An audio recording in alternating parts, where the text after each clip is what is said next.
नमस्कार दोस्तों, ये video editorial compilation for mains का पार्ट है। आप प्लेलिस्ट में जाके एडिटोरियल की वीडियोस पेपर वाइज और टॉपिक वाइज देख सकते हो। और अगर आप दिसंबर 2019 के बाद की वीडियोस को देखना चाहते हो तो वीडियो के नीचे मौजूद ज्वाइन बटन की सहायता से आप मेंबरशिप को ज्वाइन कर सकते हो। चलिए डिस्कशन स्टार्ट करते हैं। कुछ पॉइंट्स एक्सट्रैक्ट करके हम डिस्कस करते हैं इस आर्टिकल से। आप जीएस पेपर 3 के इस टॉपिक से आर्टिकल को रिलेट कर सकते हो।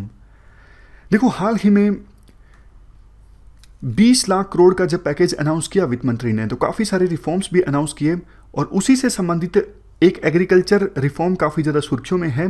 किसानों को अब एपीएमसी एक्ट के तहत कोई जरूरी नहीं फसलों को मंडी में लेकर जाना होगा बेचने के लिए, डायरेक्टली जहां किसान चाहें अपनी फसल बेच सकते हैं। तो एक्सपर्ट्स के द्वारा कहा जा रहा है इसका काफ़ी ज़्यादा फायदा होगा किसानों को उनकी फसलों के उचित दाम मिलेंगे। लेकिन आज के जो राइटर हैं वो ये बोलते हैं, देखो हमें ये समझना होगा कि एपीएमसी एक्ट के तहत जब किसान अपनी फसलों को मंडी में लेके जाते हैं तो बिचौलिए क्यों आ जाते हैं, जो इंटरमीडिएट हैं वो क्यों आ जाते हैं? क्योंकि वो किसानों को टाइमली लोन देते हैं, जिन्हें आप आड़तिया कहते हो, वो कमीशन एजेंट कहते हो। वो किसानों को लोन दे देते हैं जब किसानों को आवश्यकता होती है फसल को उगाने के लिए, इनपुट्स परचेज करने पर या फिर सप्लाई चेन के किसी और मौके पर।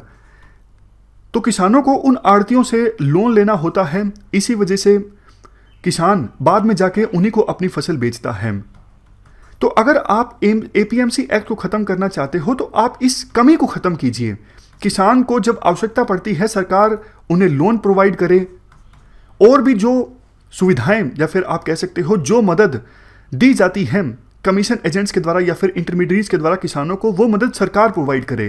देखो वो बात अलग है, ये जो ट्रेडर्स होते हैं, आड़तिये होते हैं, वो फ्री में किसानों को मदद नहीं देते हैं, इंटरेस्ट वसूला जाता है।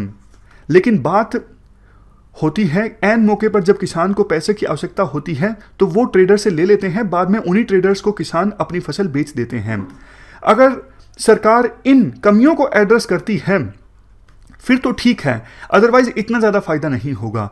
एग्जाम्पल दिया जाता है बिहार का। बिहार में एपीएमसी एक्ट को ऑलरेडी ख़त्म किया जा चुका है, यानी किसानों पर कोई रिस्ट्रिक्शन नहीं है कि उनको अपनी फसल को मंडी में लेके आना है। लेकिन फिर भी ज़्यादातर जो किसान हैं वो अपनी फसलों को मंडी में ही लेके आते हैं और उन ट्रेडर्स को बेचते हैं जिनसे उन्होंने पहले कुछ लोन लिया था या फिर दूसरी प्रकार की मदद ली थी।